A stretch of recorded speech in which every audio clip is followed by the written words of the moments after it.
한 주간도 잘 계셨죠? 네. 한 주간도 하나님의 은혜 가운데 보살핌 속에서 축복을 듬뿍 받으며 또한 한 주간을 잘 보내셨을 줄 믿습니다. 요즘이 아니죠. 지난 주간이죠. 지난 주간에 갑자기 날씨가 더웠죠. 폭염이 왔잖아요. 우리가 있는 서부 지역에는 폭염으로 일주일 동안 또 고생을 했지고, 또한 저 멀리 동부나 중부나 그런 쪽에는 또 한파가 또 왔다라고 소식을 들었습니다. 한쪽에는 더워서 못 살고 죽겠다 하고, 또 한쪽에서는 추워서 못 살겠다 하게 또 이렇게 얘기하고, 이런 날씨를 보면 좀 우리의 인생과 우리의 삶과 좀 닮지 않았는가라고 생각이 됩니다.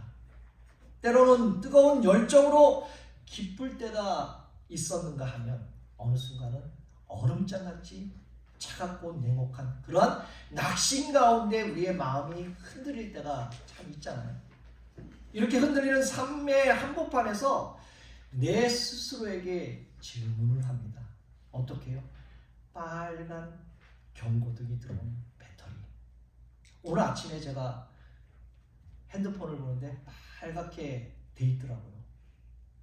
빨갛게. 그래서 충전을 오늘 또 하고 왔는데, 그렇다면 한 달 전 그 말씀을 기억하십니까? 정확하게. 어떻게 이렇게 잘하세요? 제가 지난주 말씀이 뭡니까? 라고 질문을 할 줄 알았죠? 한 달 전 우리 말씀이 로우 배터리 신앙, 십자가에 충전하라.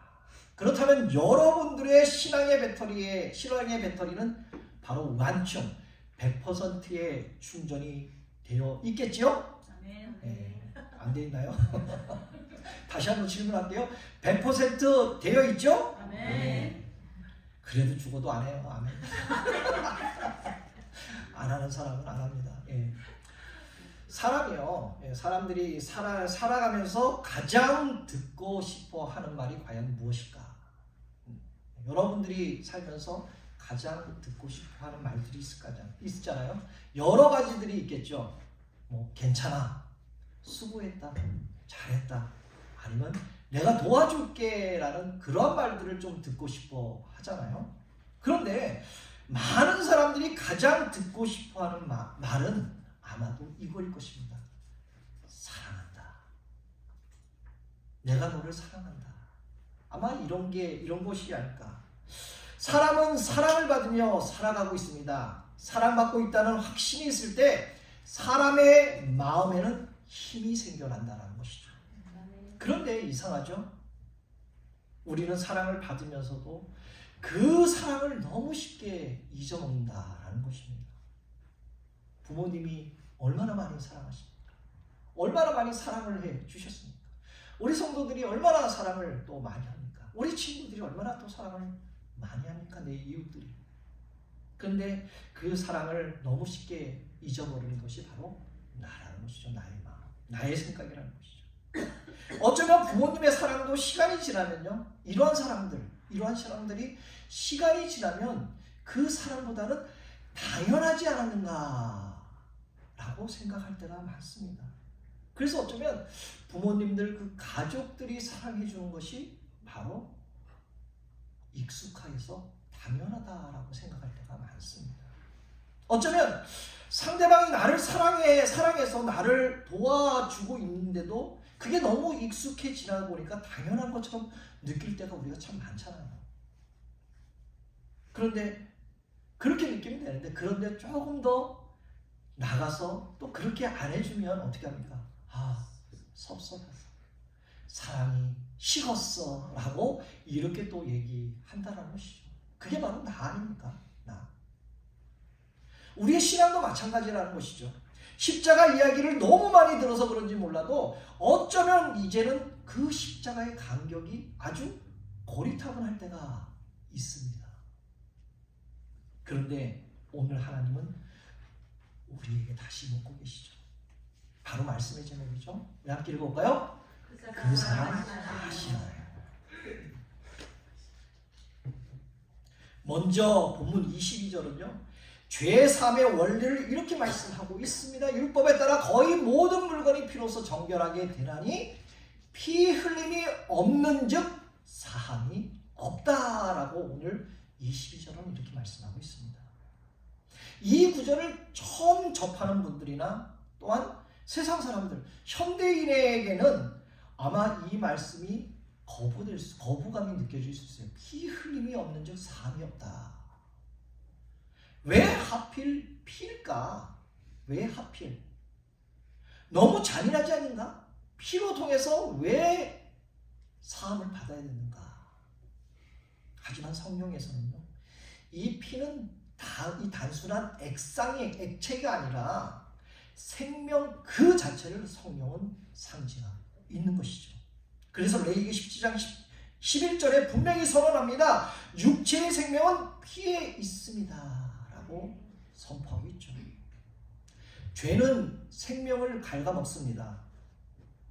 그래서 죄의 결과는요, 바로 죽음이라는 것이죠. 그렇다면 여러분, 나는 정말 죄로 아파하고 있지 않은가? 아니면 죄를 그냥 방치하고 있지 않은가? 나는 아직도 십자가 없이는 살 수 없는 사람인가? 우리 다시 한번 이 시간에 생각해 봐야 된다는 것이죠. 사랑하는 성도 여러분, 이 질문 앞에 우리가 바로 서 있지 않으면요, 어떻게 되느냐? 은혜가 아주 값싼 은혜가 된다는 것이죠. 은혜마저 쉽게 여긴다라는 것입니다. 죄를 가볍게 여기면요, 바로 십자가를 가볍게 여길 수 있다는 것이죠. 그래서 이 죽음의 문제를 해결하면 반드시 생명이 지불되어야 한다는 것입니다. 이것이 바로 하나님의 공의라는 것이죠. 구약시대에 수많은 양과 염소가 죽었던 이유가 뭡니까? 바로 인간의 죄가 그만큼 무겁고 생명을 요구하는 그 심각한 문제였다라는 것을 시각적으로 보여주고 있는 것이잖아요. 짐승의 피를 통해서 얼마나 많은 사람들이 죄를 지었으면 얼마나 수만의 짐승들이 죽었겠습니까? 이 대목을 스펄전 목사님은 이렇게 말씀을 하고 있습니다. 복음의 핵심에는 보혈이 있다. 보혈이 빠진 설교는 영혼을 구원할 능력이 없는 껍데기에 불과하다라고 이 스펄전 목사님은 말씀하고 있습니다. 우리가 오늘 누리는 이 평화는요, 결코 공짜가 아니라는 것이죠.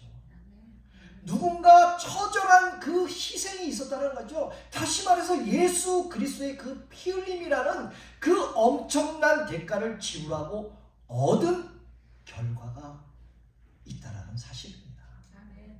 그리고 오늘 본문 19절과 20절을 보면요, 모세가 첫 언약을 세울 때 짐승의 피를 취하며 책과 백성에게 뿌리면서 이는 하나님이 너희에게 명하신 언약의 피라라고 선포합니다. 심지어는 21절에 이렇게 말씀합니다. 이와 같이 피를 장막과 섬기는 일에 쓰는 모든 그릇에 뿌렸다라고 말씀하잖아요. 장막과 섬기는 그 모든, 다시 말해서요, 쉽게 얘기한다면 이 여기 있는 것에 전부 이 물건에다가 피를 뿌렸다는 것입니다. 왜요? 이것까지 죄가 있기 때문에 정결해야 되기 때문에. 왜 이런 기구들까지 뿌려야 했을까요? 정결하고 그 피는 바로 생명이기 때문에 구약시대는 그렇게 짐승을 죽여서 뿌렸다는 것이죠. 성막과 화려한 기구들은요, 피를 뿌리기 전에는 어떻습니까? 그저 보이는 악기들, 보이는 성전의 그 진열, 어쩌면 그 값비싼 금속 덩어리에 불과하잖아요. 그런데 피를 뿌리는 순간에 그것들은 어떻습니까? 하나님을 만나는 거룩한 도구가 된다라는 것입니다. 여러분, 우리의 인생도 마찬가지 아닐까요? 피 묻은 그 복음이 내 심장에 뿌려지기 전까지는 우리는 그저 어떻습니까? 한 줌의 흙으로 돌아갈 수 있는 그 인생뿐이잖아요. 그런데 예수의 피가 내 삶에 뿌려졌을 때 우리의 평범한 일상, 그런 평범한 생활, 평범한 그런 삶은요, 하나님을 섬기는 거룩한 예배가 될 줄 믿습니다. 아멘. 사랑하는 성도 여러분, 우리는 종종 하나님의 은혜를요 너무 쉽게 생각할 때가 있습니다. 그러나 우리의 구원은 값없이 받은 은혜였지만 값싼 은혜가 아니라는 것이죠. 싸구려 은혜가 아니라는 것입니다. 아멘. 그 은혜는 바로 예수님의 피 값으로 이루어지는 은혜인 줄 믿습니다. 아멘. 그래서 우리는 십자가를 볼 때요, 이 사실을 기억해야 됩니다. 바로 이 은혜는 값비싼 은혜이다 라는 것을 우리는 기억해야 한다는 것이죠. 아멘. 그러므로 오늘도 이 십자가의 은혜를 기억하며 아주 값비싼 은혜를 가지고 하나님을 정말 잘 섬기며 살아가는 여러분 모두가 되시기를 주님의 이름으로 축복합니다. 아멘. 그리고 오늘 본문 23절에 놀라운 선포를 이렇게 하는데 우리 함께 읽어볼까요? 시작! 그러므로 하늘에 있는 것들의 영원한 이런 것들로서 정결하게 할 필요가 있었으나 하늘에 있는 것들은 이런 것들보다 더 좋은 제물로 할지니라. 아멘. 땅에 있는 성막은요, 짐승의 피로 정결하게 할 수 있잖아요. 뿌려갖고. 우리가 영원히 거할 성도는요, 어떻습니까? 성도는 그런 것보다 더 좋은 제물이 필요하다는 것이죠. 그 더 좋은 것이 뭡니까? 바로 예수 그리스도의 보혈인 줄 믿습니다. 아멘. 그리고 24절에 이렇게 또 선포합니다. 함께 읽겠습니다. 그리스도께서는 참것의 그림자의 손으로 만든 성소에 들어가지 아니하시고 바로 하늘에 들어가사 이제 우리를 위하여 하나님 앞에 나타나시고. 주님은요, 사람의 손으로 만든 그 그림자의 성소에 머물지 않고 바로 하늘로 가셨다라고 말씀하잖아요. 다시 말해서 예수님은 단지 그 과거의 십자가에서 죽으신 분이 아니라 지금은 하나님 앞에서 우리의 대제사장으로 서 계시는 분인 줄 믿습니다. 아멘. 살다 보면 가끔 이런 생각이 들죠. 나는 외로워. 나는 혼자라는 그러한 느낌이 들 때가 있습니다. 사람에게 말하지 못하는 고민들이 있을 수 있고요. 마음속에 쌓인 무거운 짐을 혼자 끌고 가는 것처럼 느낄 때가 참 많잖아요. 그러나 오늘 성경은 우리에게 분명히 말씀합니다. 예수님은 하나님 앞에 우리를 위해 나타나신다. 아멘. 선포하고 있습니다. 이 말씀이 무슨 뜻입니까? 예수님이 지금도 우리 편에 서 계시다라는 뜻이 아닙니까? 아멘. 우리가 넘어질 때도, 우리가 지칠 때도, 우리가 눈물로 기도할 때도 하늘 보좌 앞에서 우리 편에 서 계신 주님이 계신다라는 사실입니다. 사랑하는 성도 여러분, 오늘 24절에요 핵심적인 단어가 하나 있습니다. 바로 이제, 바로 now라는 거죠. now. 지금 이 순간 하늘 보좌에서 여러분들을 위해서, 바로 나를 위해 서 계신 그 완벽한 보증인이 내 편인데 우리가 무엇을 두렵겠습니까? 무엇을 두려워하겠습니까? 오늘도 그 주님을 힘입어 고개를 들고 세상에서 상당하게 승리하시기를 다시 한번 주님의 이름으로 축복합니다. 아멘. 그리고 26절 하반절에 보게 되면요, 이제 자기를 단번에 제물로 드려 죄 없이 하시려고 세상 끝에 나타나셨느니라 라고 말씀합니다. 구약의 제사는 계속 반복이 되었잖아요. 그러나 예수님의 십자가는 다르다라는 것이죠. 예수님은 단 한 번의 희생이 되었습니다. 그래서 예수님의 십자가 위에서 이렇게 말씀하시죠. 마지막 다 이루었다. 이게 마지막 말씀 아닙니까? 단 한 번의 희생으로 모든 것을 이루어 주셨다라는 것입니다.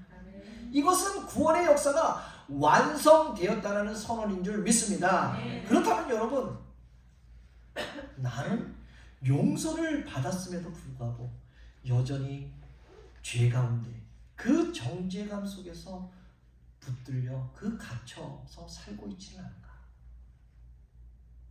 이사야 53장 5절에 이렇게 말씀합니다. 그가 찔림은 우리의 허물 때문이요 그가 상함은 우리의 죄악 때문이다. 에베소서 1장 7절에도 말씀하잖아요. 함께 읽게요. 우리는 그리스도 안에서 그의 은혜를 풍성함에 따라 그의 피로 말미암아 속량 곧 죄 사함을 받았느니라. 아멘. 우리가 받아야 할 심판을 어떻습니까? 예수님이 대신 받았습니다.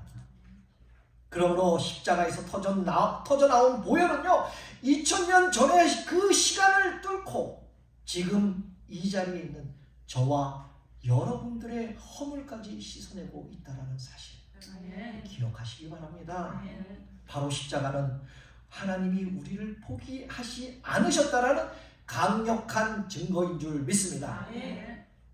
드라마나 그 영화 같은, 또한 우리가 살다 보면 이런 장면을 종종 보게 될 것입니다. 뭐 미국에는 거의 없는데 한국에는 참 많아요. 어린아이가 길을 이렇게 건너가다 보면 위험한 상황이 벌어지잖아요. 그럴 때 부모는 어떻습니까? 본능적으로 아이를 끌어 당기잖아요. 그죠? 왜 그럴까요? 본능적으로. 왜? 내가 저 애를 끌어당겨고 내가 다치면 어떡하지? 이렇게 생각하는 부모가 있을까요? 이게 아니라 그 순간 부모의 마음은 한 가지 생각밖에 없습니다. 저 아이를 살려야 된다. 그 마음밖에 없습니다. 그래서 잡아당기잖아요. 밀치든지. 그래서 부모는 위험 감수를 합니다. 다시 말해서요, 부모는 계산하지 않는다라는 것이죠. 네. 뭐가 이기고 뭐가 손해고 이런 계산이 없다라는 것입니다. 여러분, 십자가가 바로 그런 사건 아닙니까? 우리가 받아야 할 심판을 예수님께서 대신 받으셨잖아요. 그래서 십자가는 하나님의 사랑이 가장 분명하게 드러난 사건인 줄 믿습니다. 그러나 짐승의 그 구약의 짐승의 제사는 반복될 수밖에 없었습니다. 조금 쉽게 설명한다면요, 우리가 먹는 그 음식이라든지 식품이라든지 그러기에는 뭐가 있습니까? 유통기간, 언제까지 먹어야 된다는 그런 유통기간이 써여 있잖아요. 유통기간이 지나면 여러분들은 어떻습니까? 먹어요? 대부분이 버리잖아요. 버려버리잖아요. 유통기간이 지나면. 물론 뭐 상황에 따라 먹을 수도 있지만 대부분이 버립니다. 마찬가지로 짐승의 피로 드리는 제사는 해년마다 제사장이 드리려 했잖아요. 해년마다. 그 제사는 일시적으로 죄를 가려주는 역할을 했지만 영원한 죄를 용서하지는 못했다라는 것이죠. 그러나 예수님의 제사는 다르잖아요. 예수님의 피는요 어떻습니까? 유통기간이 없어요. 유효기간이 없습니다. 죄 없으신 하나님의 아들의 흘리신 보혈은 영원한 효력이 있는 줄 믿습니다. 그래서 예수님은 단 한 번의 자신을 드림으로 우리의 죄의 모든 문제를 해결해 주신 분이신 줄 믿습니다. 그리고 어느 사람들에게는 이 27절 말씀이 아주 공포의 말씀, 바로 무서운 말씀이 될 수도 있습니다. 한 번 죽는 것은 사람에게 정한 것이요 그 후에는 심판이 있다. 죽음 뒤에 심판이 있다. 뭐 우리 모두 다 죽은 다음에 심판을 받겠죠. 그렇지만은 그 죽은 후에 하나님 앞에 서는 날 어떨까요? 나의 믿음이 드러나잖아요. 나의 삶이 드러나잖아요. 우리는 이 사실을 자꾸 잊어버릴 때가 많습니다. 잊고 살아갈 때가 참 많습니다. 바쁜 일상 속에서 마치 이 땅의 삶이 전부인 것처럼 살아갈 때가 얼마나 많이 있습니까? 그러나 걱정하지 마십시오. 28절에 최고의 말씀을 이렇게 주십니다. 함께 읽겠습니다. 그리스도도 많은 사람의 죄를 감당하시고 단번에 드려지셨고 구원에 이르게 하기 위하여 죄와 상관없이 자기를 가는 자에게 두 번째 나타나시리라. 오늘 이러한 또 말씀을 주십니다. 최고의 말씀. 두 번째 나타나시리라. 어떤 사람에게요? 어떤 사람에게 두 번째 나타나신다고 말씀해주니까 자기를 바라는 사람, 바로 예수님을 바라는 자, 사모하는 자에게는 나타나겠다라고 말씀하시잖아요. 그것도 뭡니까? 죄와 상관없이 모든 사람에게 주님의 다시 오심은 두려운 심판의 날입니다. 하지만 우리에게는, 우리들 믿는 사람들에게는 두 번째 오실 때는 죄와 상관없이 오신다라는 것이죠. 초림의 첫 번째 오신 예수님은 우리의 죄를 해결하러 오셨잖아요. 그래서 그분의 죄를 지고 고난을 당하셔야 했습니다. 그러나 재림의 예수님은 아마 이미 이 죄를 끝내셨기 때문에 더 이상 죄를 해결하고 오시는 분이 아니라 자기를 바라고 사모하는 자들에게 구원을 완성하기 위해서 오시는 분인 줄 믿습니다. 사랑하는 성도 여러분, 그렇다면 오늘 여기서 정말 중요한 질문을 드리겠습니다. 첫 번째는, 나는 다시 오실 주님을 정말 기다리며 살고 있는가? 나는 정말 다시 오실 주님을, 두 번째 나타나실 주님을 나는 얼마만큼 기다리고 살고 있는가? 두 번째 질문입니다. 주님이 오늘 오셔도 기쁨으로 맞이할 준비가 되어 있는가? 우리는 정말 이 두 가지 중요한 질문에 대해서 답을 해야 됩니다. 진솔하게. 여러분들 정말 주님의 오심을 기다리고 지금 살아가고 있으십니까? 주님이 오늘 오셔도 기쁨으로 아멘하며 맞이할 준비가 되어 있으십니까? 주님을 기다리는 사람은요, 바로 우리들은요, 오늘을 함부로 살 수 없을 뿐만 아니라 절망 속에서도 소망을 잃지 않아야 할 줄 믿습니다. 왜요? 주님을 기다리는 사람, 바로 여러분들은 이 땅의 전부가 아니라는 걸 분명히 알고 계시잖아요. 그죠? 그런데 왜 삶이 이토록 고단할까? 왜 삶이 이렇게 힘들까? 왜 삶이 힘들까요? 왜? 어쩌면 두 번째 오시는 그 주님의 기다림을 우리가 깜빡깜빡 잊어먹고 놓치고 있기 때문이 아닐까요? 혹시 그러지 않을까? 땅의 일에만 몰두하고 재림은 도둑처럼 두렵게 다가오지만 주님을 기다리는 신부에게 재림은요, 인생의 최고의 축제의 날인 줄 믿습니다. 주님은 오직 우리를 구원에 이르게 하기 위하여, 다시 말해서 우리를 영원한 하늘나라의 그 하늘의 집으로 데려가기 위해서 오신다라는 사실입니다. 그러므로 주님이 다시 오시는 날은 우리가 심판받는 날이 아니라 우리가 하늘나라를 상속받는 날인 줄 믿습니다. 바로 자기를 바라보는 자, 자기를 사모하는 자, 그 기다림에 상급을 받는 날인 줄 믿습니다. 사랑하는 성도 여러분, 여러분들 제가 처음에 인사말이 뭐였습니까? 한 주간도 잘 계셨죠? 한 주간도 하나님의 축복 받으며 은혜 가운데 잘 계셨죠? 이렇게 제가 말씀을 드리잖아요. 이번 한 주간 어떻게 보내셨습니까? 삶의 힘든 문제로 죄와 싸우면서 그 힘든 삶의 무게를 견디느라 얼마나 애쓰며 살아오셨습니까? 한 주간을 보내셨습니까? 말로 다 표현하지 못할 고민이 있었고 마음으로 씨름하는 그러한 순간들이 얼마나 많이 있었습니까? 일주일 동안. 그러나 성경은 분명히 말씀합니다. 예수님은 지금도 하나님 앞에서 우리를 위하여 나타나 계신다. 그리고 또 놀라운 사실을 주시잖아요. 주님은 장차 자기를 기다리는, 자기를 바라보는 사람, 구원의 완성을 위해 다시 나타나실 것이다 라고 오늘도 놀라운 약속으로 말씀해 주신다는 것이죠. 그러므로 사랑하는 성도 여러분, 심판을 두려워하기보다는 구원을 바라보십시오. 두려움에 머물기보다는 정말 하늘의 소망을 붙드시기를 바랍니다. 그러므로 우리는 심판을 두려워하는 자가 아니라 나를 데리러 오실 주님을 바라보는 소망의 신부로 살아가야 할 줄 믿습니다. 왜요? 왜요? 왜 그 소망의 신부로 살아가야 될까요? 이미 우리에게는요, 십자가에서 이루신 단 한 번의 사랑이 있지 않습니까?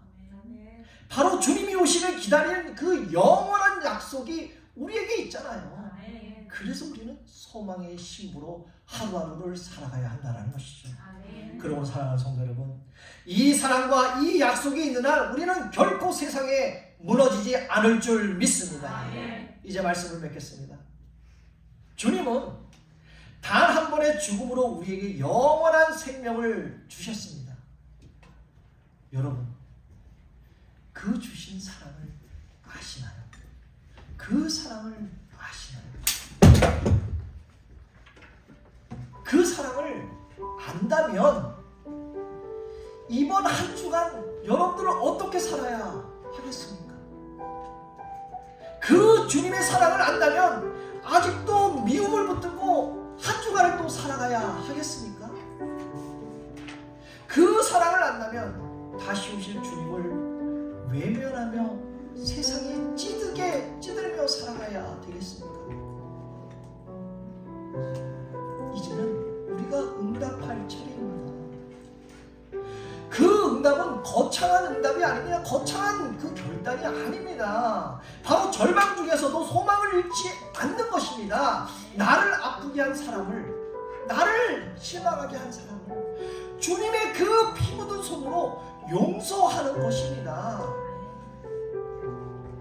다시 오실 주님을 기다리며 오늘 하루도 정결하고 성결하게 사는 것이 바로 내가 그 사랑을 안다는 증거인 줄 믿습니다. 이제 보혈의 은혜를 아는 사람처럼 삶을 살아가시길 바랍니다. 바로 그 사랑이 얼마나 아름다운지, 그 사랑이 나를 얼마나 부욕해 하는지, 행복하게 하는지, 그 사랑이 얼마나 놀라운지를, 또한 그 사랑이 때때마다 나를 얼마나 감격하게 하는지, 여러분 그 사랑을 아시나요?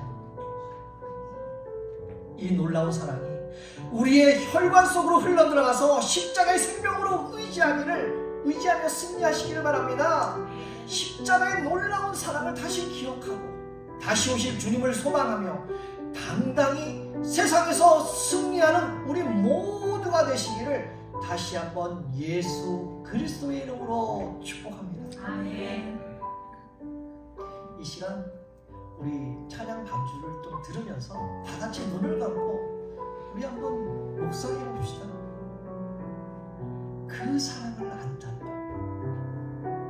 그 사랑을 안다면 내가 이번 한 주간을 어떻게 살아가야 할까? 정말 그 사랑을 안다면 아직도 미움을 붙들고 살아가야 할까? 그 사랑을 안다면 내가 세상에서 어떠한 삶을 살아가야 할까? 우리 한번 이 시간